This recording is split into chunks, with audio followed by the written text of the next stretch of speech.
Okay, ladies and gentlemen, we are about to kick things off with another qualification series for Acropolis number 2. This is Gauntlet Stage A, Upper Qualification B. That means that we are in the right side of the bracket, and TopRamen has advanced to meet ArbuzBudesh in a very exciting best of 5 that we have here for you. What I can tell you about this match is that it's Terran versus Protoss. It's TopRamen.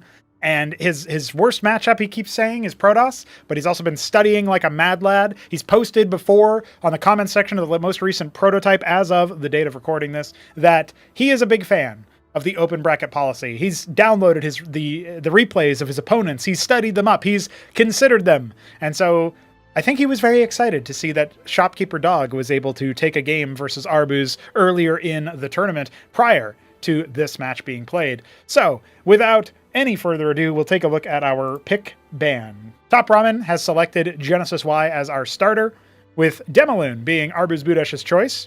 Muspelheim will be our third map, and if we need it, we will be going to Paradise and Decapitation as our fourth and fifth. So there you have it. I think we're just about ready to kick things off and see who is going to be making it alongside Hit 'em Up, who has already qualified over Mystery Meat. Genesis Y is our starter, and TopRamen is in the top right. As all of this stuff, this whole time, I've been casting TopRamen. I keep saying TopRamen in the top right should be a requirement. Well, we're going to get it, and that bodes well for him based on some arbitrary luck I've decided is a thing. He is the white Terran, platinum Terran in the top right. ArbuzBudesh in the bottom right has the green Protoss. Oh, dark green. Close enough. Didn't you guys hear me say dark and then say green? I think so, right? It's going to be a pylon opener. Big surprise. But usually, I think Protoss in this matchup do pylon scout. I know some Protoss pylon scout no matter what. I think Juja comes to mind for that.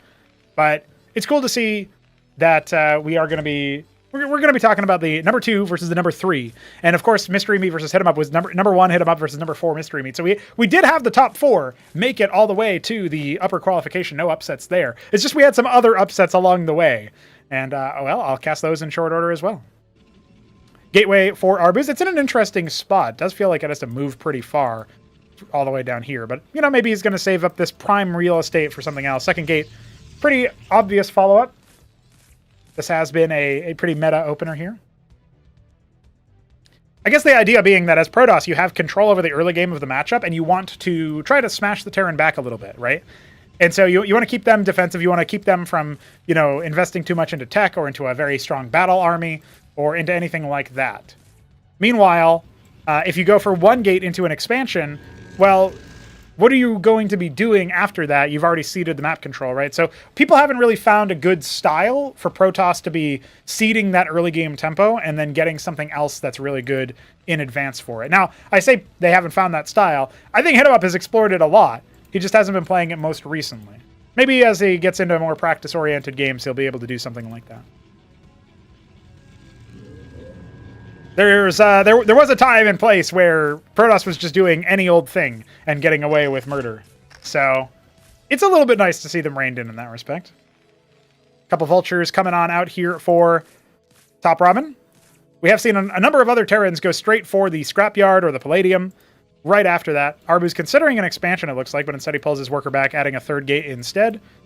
Adding some Zealots and Ecclesias, so infantry for the Protoss. Ministry on location for TopRamen, not concerned about a bust, has his anchor up, has very many mines, a little V of mines. Shout out to Veek7 one time. And I guess the other mine is down here. This is like, oh no, you know what? This is a V, right?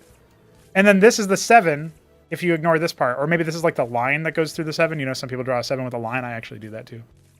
So it's like, this is a V and then a 7. It depends on your camera. It depends on your perspective. That's really good. TopRamen is like, he's in the top right. He's drawing V7 with his mines. Like, he's doing everything. He's doing everything that he needs. That's how you win games, I'm pretty sure. So that's it. I'm predicting him. He's got this. Grand Library on one base for Arbuz. We saw this from Hit 'em Up. He did one gate Grand Library. So I guess we're not even talking about how there's no 2-gate strategies out there. No, I mean, no non-2-gate strategies. Apparently not. I mean, been made a fool of because Hit 'em Up did do that.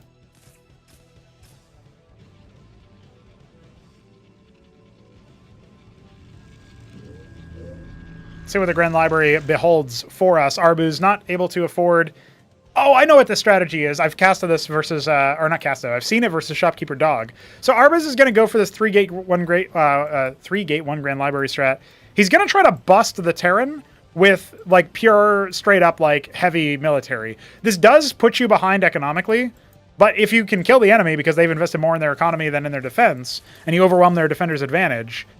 I mean, as soon as the Watchdog scouts 3-gate, 1 Grand Library, you know this is like an all-in situation. So, like, Ramen should know, based on the army that he's seeing here, and the fact that the Grand Library is indeed there, he should know 100% that as his Watchdog scout dies, oof, goes back to the shop. Okay, he's going to expand and attack at the same time. So this means that he's going to necessarily have less in terms of military. He's got 2 heralds. That's not a bad shout. They move pretty fast as well. Cut all production for the time being so he could afford his Nexus. Okay, so if Ramen holds the initial attack and Arbuz doesn't lose too many units, this is basically an even game. Warden for anti-drop, redundancy pylon, anti-harass, adding a couple more units. He's rallying them to his choke point, so it doesn't look like he's going to be sending them immediately across the map. So again, this is the entire attack, right? This is all that Arbuz has. It's just going to be this attack. Now, the mines are spread out enough to give a little bit of an early warning system here. No witness means no easy way to clear those. You're going to have to sacrifice some zealots or something. Cyclops count is pretty high. We don't normally see Cyclops this early on into the match. Remember that the strength of this is making sure that you can restore shields. And these mine hits are real juicy, as well as all of the units being really clumped up. Now, he's going to try to dive on top of them. Some of his units aren't actually in the fight. Arbuz's kind of screwing up there on the attack, but at least he keeps some of his units alive. And again, okay, he's behind. He's behind economically. He doesn't have the same worker count. He's behind in terms of the fact that he didn't really do much damage to his opponent. Cleared some Cyclops out. That's pretty much it.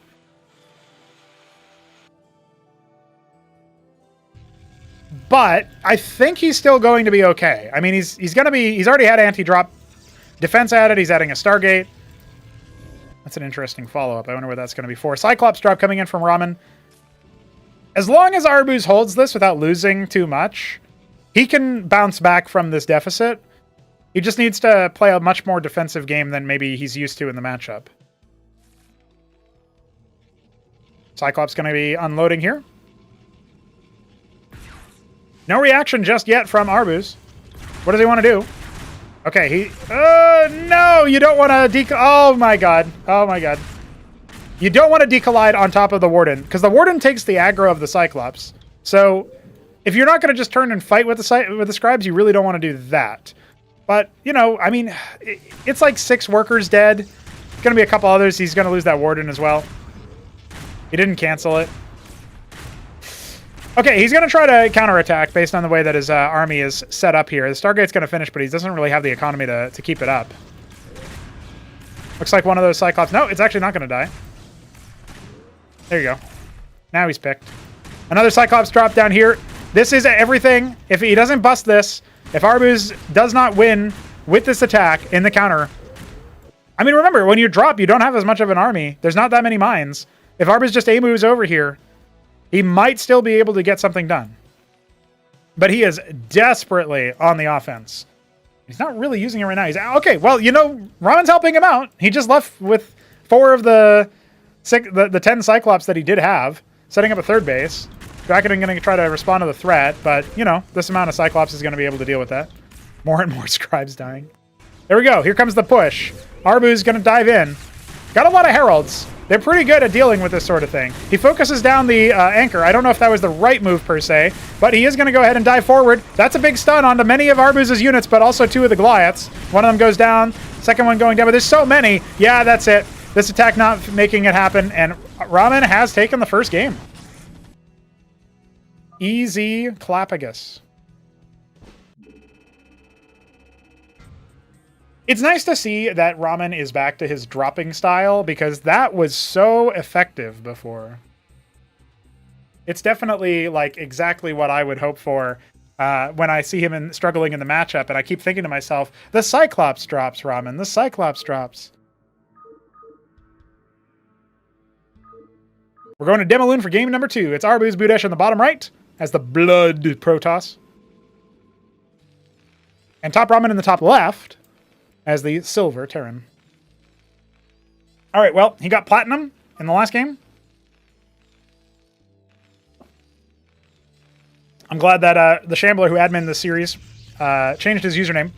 His game name was Acropolis Battlements earlier. Battlements is what you're qualifying to. So, what a goofball.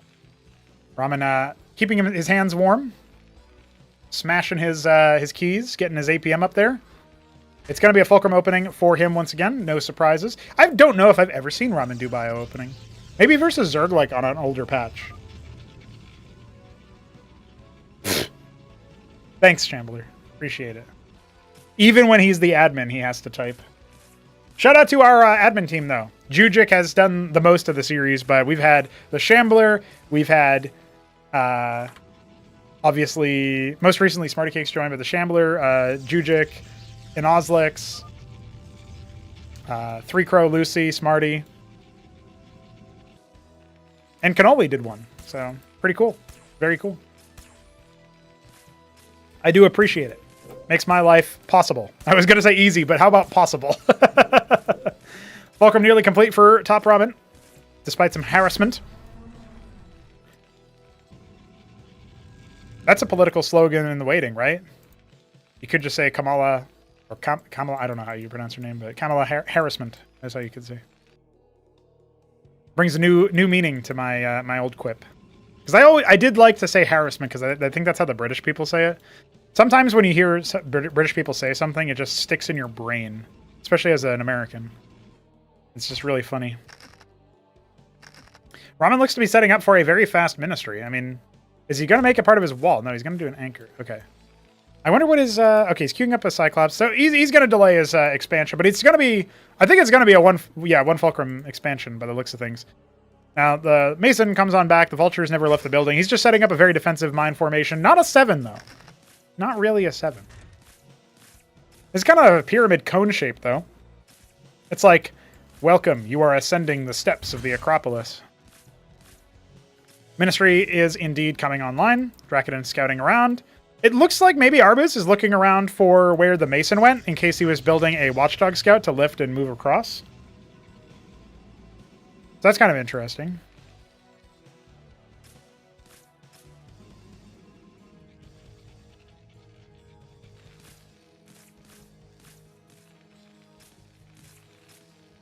A vote for Kamala is a vote for harassment. There you go, Bitty B. Just for you. I gotta work on that impression. It's not good yet. I think with the faster expansion, Ramen might just get into a similar game state as before. But the key difference here is that Arbuz is going for the Nexus and an Embassy follow-up. So he's actually doing a much more conservative opening.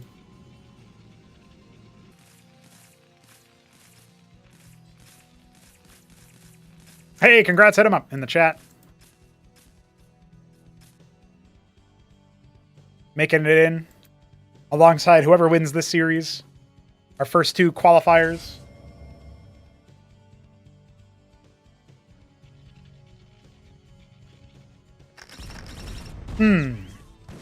Something is stopping me from moving. Arbuz is going to be held at an arm's length there. Hey, look at that. A random Mason appeared. That's not suspicious or anything. Now, he has found a nice little spot to maybe heckle the anchor there. He's going to use flash shielding to his advantage. This is actually exactly what the Protoss would be doing, really. He's going to try to do some heckling there. Now has to fall back as the Cyclops come out, but he can kind of like dance around and focus. Gotta watch out because some of these Dracodons, well, one of these Dracodons is getting pretty low. You can see here the anchor not actually being repaired, so it just ends up, it's going to burn down. Unless, okay, the Masons might get there in time. Oh, narrowly. Narrowly. But it's okay. Here come the Dracodons to finish the job. 2 of the wounded Cyclops ended up getting in there. That's actually pretty quick thinking there from TopRamen. He has been bruising the Oh my god! Oh, the Dracodons. More like Draca didn't. Ugh. Cyclops on Cyclops violence there. All right, well, that pretty much cancels the attack. He does have 4 more Dracodons at home. He could just maybe try to posture aggressively, but he doesn't want to get overwhelmed. 3 Fulcrum. 3rd base coming up very fast for TopRamen.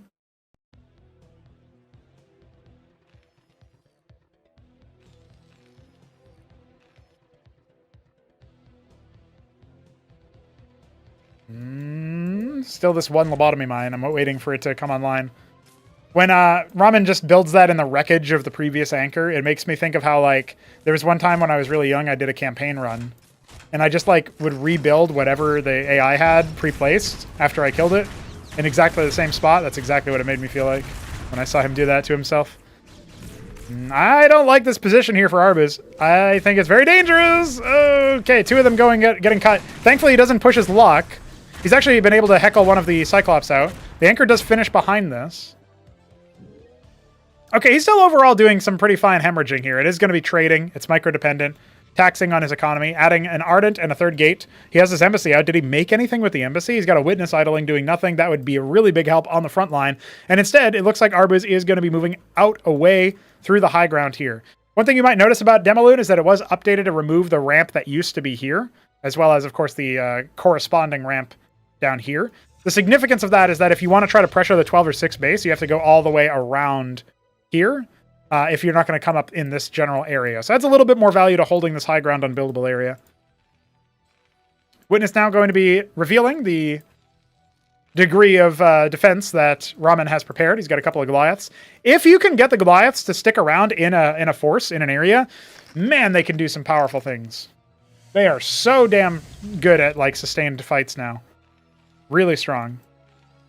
6 Goliaths, it looks like, are out. The Trojan was revealed to the witness, so anti-drop measures should be taken. 6 o'clock halfway done. The Vulture going to come out here and pick off the Scribe, almost certainly. 2nd Ardent on the way, making Architects. Does have the double Warden in the main base, and the Dracodons are kind of just moving around in general. Pylon did end up getting put down. That is a common thing that you see Protoss players do when the Vulture is picking their worker. Oh, I gotta go this way. My people need me. Oh, here comes the drop. Oh, and you know what? The Dragons are actually going to walk in here just in time to pressure this. So Trojan, I don't know if either player even noticed that the Trojan was under attack. But 3rd base now for both players getting set up. Double Warden here, I feel like, depending on where the Trojan actually unloads. Okay, it's still going to mostly be in the area here. Workers need to get out of there. Yikes. Okay, well, what is that, 8 workers dead? That's still pretty good. And you know what? 4 Cyclops beat Warden. A couple more Scribes will end up dying. The other drop happening in the top right. This one only with 2 Cyclops. Ooh! Arbuz, no! I do like attacking the Trojan once to pick the to kick it out since it automatically flies away. The problem is the Cyclops staying alive that long did allow it to kill extra stuff. Ooh! Trojan gets sniped. Now, if the Terran didn't have a 3rd base at the same time here, I'd say Arbuz is actually in a fine spot because he can come back with the workers over time, and he can also, like, deny the 3rd base with his army because he knows that his army is better than his opponents. But that's actually not guaranteed to be the case anymore. The Architect count is too low to make a straight-up fight happen, and now he's also kind of splitting off his... He's sort of splitting his forces around to try to defend everything and investing in, you know, static defense and such. Looks like the Atlas just got put down up here in the top left, so Ramen ascending up the tech tree, so to speak.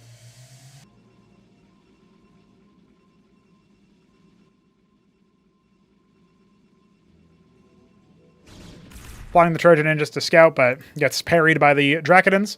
Goliath Cleric. Well... It's a lot of Goliaths and 2 Clerics. Okay, make that 3.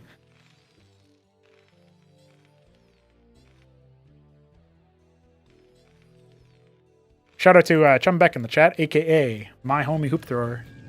Link your Twitter, dude. Cosmonarchy's official account will follow you. I don't know how I can promise that, but I can. Now, will the Goliaths actually be able to storm the ramp? That's a difficult question, considering how tight it is.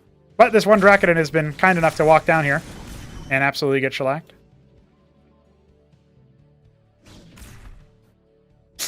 Okay, he's just going to pull the workers. When this many Goliaths walk in and saunter on, you know something's about to get absolutely shellacked, and it's going to be you. It's most likely going to be you. Trying to cut off any reinforcements here. Arbuz will pull away. The Nexus is done for. One of the Goliaths did end up dying to that Warden. It's a little unfortunate here. Architect count, only 2 still? Oh, he's got 2 more back here. They should definitely be with the army, because he could be doing a lot more damage to this Goliath stack if he had that ability. Remember, the +2 weapon range shooting down the cliff is going to really help the Goliaths out. They do struggle in those mid-range scenarios. Need to really get on top of you. Prepping another Cyclops drop. I think this will get caught by the Dracodons, but it's not a bad idea. See if Arbuz feels like he needs every little bit of... every zip of spit he's got to deal with this opponent, but it doesn't look like he's going to pay attention to it. There you go. It ends up going down. Trying to run down the Goliath stack. There's not that many of them left. Some of the Dracodons getting bursted down. The Servitors enchanting the armies move speed-wise. It's going to be more than enough to get these Dracodons on top of his opponent, and that will be it. So, you know, he did kill a lot of Goliaths, and conversely, Ramen did kill a lot of Dracodons, but it's starting to get to that scary position where you need Phalanxes or Eidolons or Gorgons or something to counter the sheer number of architects that you're seeing here. And Ramen still rocking the Cataphracts. He's still living the dream, pulling the mech units out. He's got a treasury being built off-center in the top right. We'll transfer his workers over there. 3 o'clock being taken as the third base. Remember that Arbuz is massively behind economically. So even going for Cataphracts, which are not the... perhaps not the be-all, end-all versus the Architect-based army, it should still be enough to crush what Arbuz has, just based on a mathematical principle. Now, Arbuz is aware of workers leaving the base and going to the top right, so he should be able to move out here and at least disrupt / annoy this position here from Ramen. But what will Ramen's reaction be? The lodestone finishes up, but there's nothing to garrison it, so... should end up lifting this if you can. Otherwise the treasury might... yeah, it looks like the treasury is dead no matter what, based on the proximity of so many Dracs. Now, the army is trying to close in on this. If it can isolate and kill this army before Arbuz can evacuate with it, then maybe Ramen can just use that to kind of spiral into a successful smashing. And look at that, on a move command as well. That's going to be a little bit rough. Taking a bit of a bruising on the Drac and the Architect. Only 4 Architects here. Reinforcements not actually streaming up. Those are workers rallying up over time. It looks like Ramen doesn't want a chance to fight, though. He's got more and more of his mech units coming on in. Walkers of all shapes and sizes as the Cataphracts begin splattering some of those Dracodons. Some of them getting caught up in awkward positions here. Clerics dealing with any of that superficial damage that the Cyclops provide. The one witness spotting, that 9 o'clock is also being taken. So, Ramen will continue to be up in bases. And now engaging directly on top of the Architects. All right, well, a Servitor allowing a swift escape. But look at this. The Vulture flank, laying the lobotomy mines. That's going to be a massive stun. Ramen with the plays. The late game Vulture switch. And he's going to break. It looks like he will end up being able to break the Arbuz army here. Not able to get too much onto this this bridge. 10 HP left on that Architect. It looks like it's going to be able to stay alive for just a little bit longer. Battle workers have been conscripted. The Zealots are deploying. Some of the units not exactly being in the right spot here for Ramen to fight back easily. But even then, he's got more reinforcements coming on in. The Goliath sauntering forward across the bridge. This is Terran territory, says TopRamen. TVP is not an impossible matchup anymore, apparently. Just be TopRamen. Now we need to see him versus Hit-em-ups Protoss, apparently. That's what I think. Arbuz looks like he's about to go down to a 2-0 start, duo deficit here in favor of his opponent. I just don't think that he can mathematically deal with this. Remember, his expansion timings were shuttered. He wasn't able to control the growth of the Terran player. The Cyclops drops did so much damage. And look at this, avenging the Cyclops drops, killing the Dracodons that killed them. Or at least trying to. One of them stayed alive. That is it. 2-0 start here for our Terran player. Now, again, I'm really surprised to see the Cataphracts come out in that situation. I do think that Terran has other options, even before Tier 2, but relevant to what TopRamen went for. TopRamen did not go for add-ons. He did not go for Palladiums or Scrapyards. It's a very different style than we've seen. He's gone Goliath heavy. Goliath, Cyclops, and then a little bit of Vultures towards the end there, which I think did seal the deal.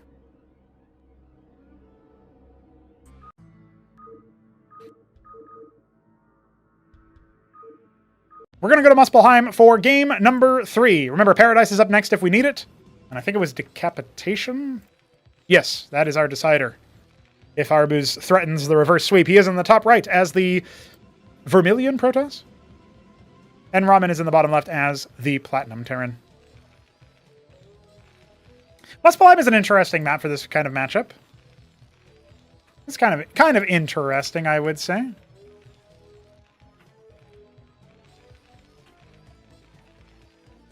It does have the back base.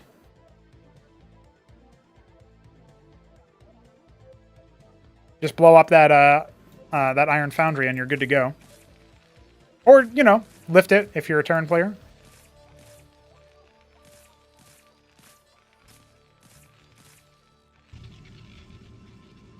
Now, will we see Arbuz go for that more conservative opening yet again and maybe just be a little bit more savvy about the drops? I feel like he did a lot better in the early game that game, pressuring with the Dracodons. He just...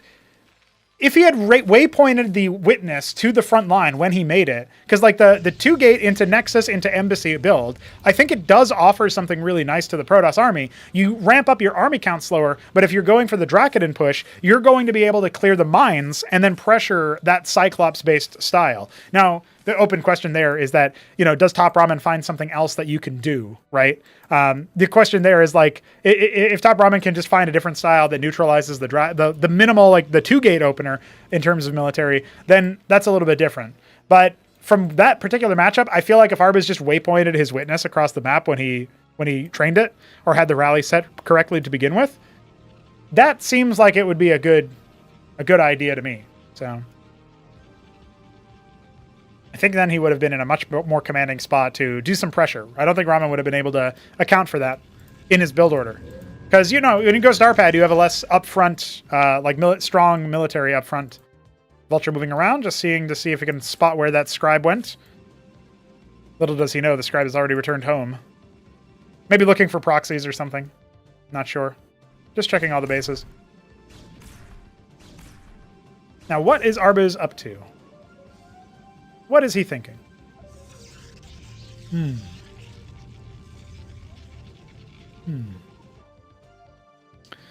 I just asked what a Protoss player was thinking, and then he made a gateway.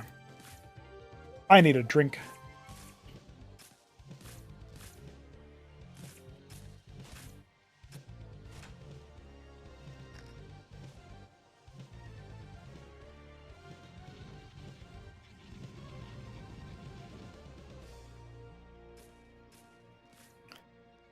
So the Dracodons are going to be chancing another run-in with lobotomy mines. Now, Embassy is on the way. Now, this is looking actually pretty safe for Arbuz to do this with. He's actually just going to continue clearing out mines. There's only one Cyclops here. More Dracodons are slowly moving on in. And that actually is a really nice lucky stun for Arbuz because he only ends up getting one of them stunned. And now he should be able to get a lot of damage onto that Vulture, even picking it entirely. Trading out the Vultures for the Cyclops in the anchor. Yeah, honestly, I think 3-gate... Okay, so basically this adaptation from Arbuz is to stay on one base, go for the Embassy for the Witness to clear the mines, and then you can really more aggressively pressure the Terran player. That's what it looks like to me. You can see he's trying to keep a mental note of where the lobotomy mines are. Moves on in. One of them gets stunned. Oh, but 3 of them get stunned there. That's a much harder issue to deal with. But you know what? He's still keeping most of his units alive. This is another thing you can do. Just make a Zealot forehead, right? Like you can use that to soak up a lot of the damage. And because it's a melee unit as well, it's going to get closer to the mines. Could obviously be a good move there. But I think Ramen smells something is up. He's like, wait a second. I'm a lot more vulnerable this time than I was on Demilune. This is looking a lot rougher. He lost both Vultures. Well, 2 Vultures, I should say. Another one is up. Try to lay some more mines real quick. That's where the Embassy is for. Witness is on the way. Remember, the one Zealot is here as well. I can just soak up those mines that just got put down. Oh, but you gotta watch out. Because there was another one the whole time. Okay, there's still one mine in play. It might end up making a difference here, but 2 Dracodons go down. The Zealot goes down. Now he's got 2 anchors with the Cyclops. More Dracodons. More Dracodons. And the Nexus on the way. So one cycle of combat units has been cut for this. The Witness is out and is starting to move, hopefully, across the map. There you go, clearing the last pesky lobotomy mine. So, you know, that's when the Witness comes out, is when you've cleared all the mines, obviously. We've got more and more Cyclops being made. This is a tense hold. 2 more Vultures coming out, so the Witness might see some use yet. Worker count's dead even for now, but that will start to change as Ramen's ministry is up and running and has been making workers this entire time. Starpad nearly complete, or just started actually. So we will end up seeing the drop strategy continue. That's my prediction anyway. A single mine has been placed. Was that mine always there? Did I miss that mine?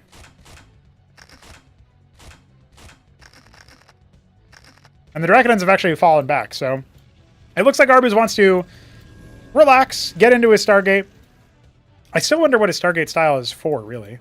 Vulture's clearing the top side of the map, just seeing what's going on, wrapping around. They don't want to move straight through the middle of the map because they are a little bit worried about where the military is. But Ramen will confirm that his opponent does actually have his military over here if he goes into the natural there. Stargate number 2 on the way. Witness spotting the Starpad, making a Trojan. And there you go. At least 2 Draconians are actually visible here. Oh, I should say 4. That's kind of interesting. Arbuz doesn't show his whole army. Oh, lost a worker. The rest of them are up here killing an Iron Foundry. Man, there was that game between Gerald Storm and Aoud that I casted semi-recently where the whole army was moved over here to pick off the Iron Foundry. It was actually on this base. And then the third base just got smashed by Aoud's army, and it's like rough for Gerald. All right. Trojan's going to scoop up a couple of Cyclops and head for the top right. TopRamen, intending on dropping his opponent. With the Iron Foundry gone, we will now see Arbuz attempt to take that. He's going Panoptus. Okay.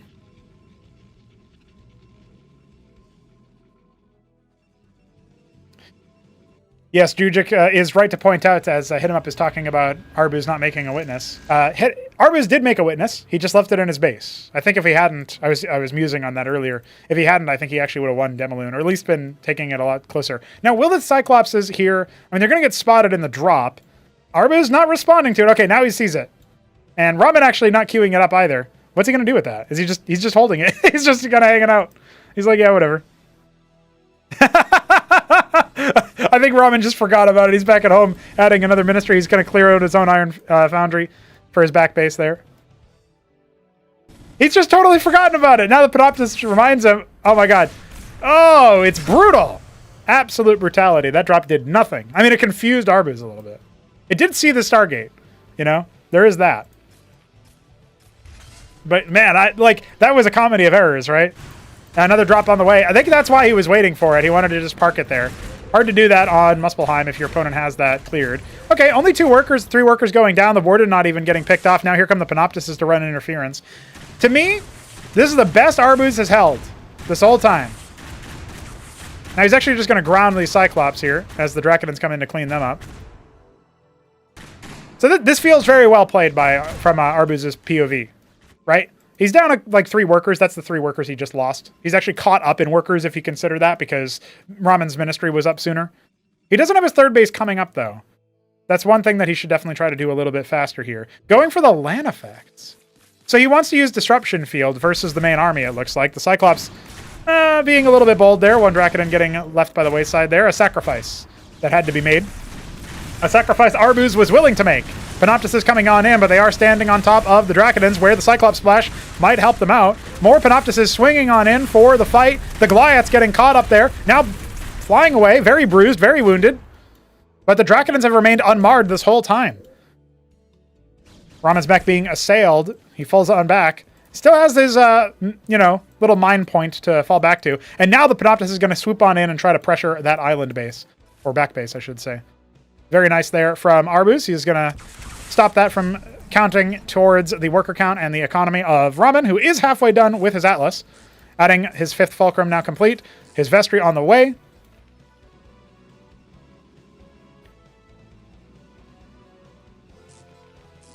Yeah, I feel like overall this is a pretty strong showing from both players, fairly back and forth. Now Arbuz taking a 4th base, as well as his 3rd about to finish warping in. So he's behind in tempo from the Terran, but he's now going to try to take the bull by the horns, so to speak. A single Cyclops being elevated up to the 9 o'clock position, perhaps? Where's it going? No. He realized he's only put in a couple. Or 1. He needs more. So it looks like he wants to drop the back base. That's what it seems to me. There is a land effect pre-set in these 2 positions. I think that's what they're for. They're anti-drop. So they'll catch and follow the Trojan, they're not going to kill it, but when the Trojan unloads, they're just going to activate Disruption Field, and the Cyclops won't do anything.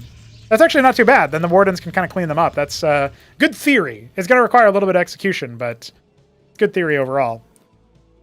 Arbu's continuing to pump out the workers, and additional witnesses are being made. Panoptis count, okay.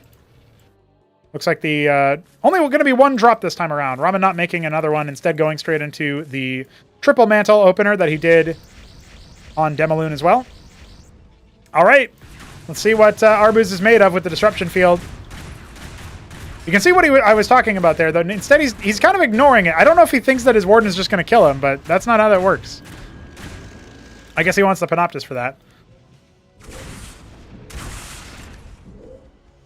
Well, he doesn't lose any workers. He lost a little bit of mining time, but he didn't lose any workers. Did lose the one Warden. Trojan gets killed. No big deal. Blind Effect just going to hang out in the back of the base. I thought maybe we would see the Disruption Field in action, but that's okay. Now, an Argosy is on the way. I think we're going to see the famed Didact that Arbuz feels is so OP. Can its OP-ness help him get on the board in this series? I'm not so sure about that. But, hey, I wouldn't say, I wouldn't put it past him. This is a very even game. Worker count obviously starting to stretch ahead for the Protoss player as his 4th base is operational. We don't have a 4th base operational for the Terran, not even one in sight. A Crucible being added here to power the gates over here as well as the Stargate. And, of course, the Argosy that's about to finish popping up. Panoptis is moving around, just scouting stuff around. They might actually catch that Trojan, but no, it was in the top leftmost corner, so they won't end up spotting it. There's not another, Warden set up either, so... He just confirms there's no 9 o'clock. Okay. He's actually going to have his Panoptises in an area to maybe catch the drop. But is he going to overcommit to or over-respond to, like, the ground move out, right? Like, that's another thing you got to watch out for. Ships in the night passing each other. Ramen has no idea. Arbuz has no idea. It looks like the drop is going to be hitting at around this time. Now, here come the Panoptises, but one of them gets shellacked immediately. Drop is live, killing workers by the dozens. 12 o'clock is not looking too hot for Arbuz. He's lost a lot of workers as a result. He's going to see if he can overwhelm his enemy's force with the Dracodons and the Panoptises, but his other tech isn't really done yet. His Epigraph only now finished. Yeah, it looks like his fancy footwork with the airships did not end up doing that much, and look at the sheer number of dead workers over there. Now, the Epigraph is out. It is going to work out pretty nicely for... reducing the overall power of this force. The Engram might get 1 or 2 shots off here, softening up some of the units from afar, but the Cleric count is high enough that doesn't feel like it's going to be good enough. And oh my god, the Cyclops are still going, clearing worker after worker from the main. That is it. TopRamen has qualified into the Battlement stage of Acropolis number 2. That drop style is something to be feared. Looking forward to seeing Ramen in action. He gets that preferential seed through the qualifier. As a reminder, when you qualify through the upper bracket, it does give you that preferential seed. And so when you qualify through the lower bracket, it's going to be a little bit, perhaps a little bit different.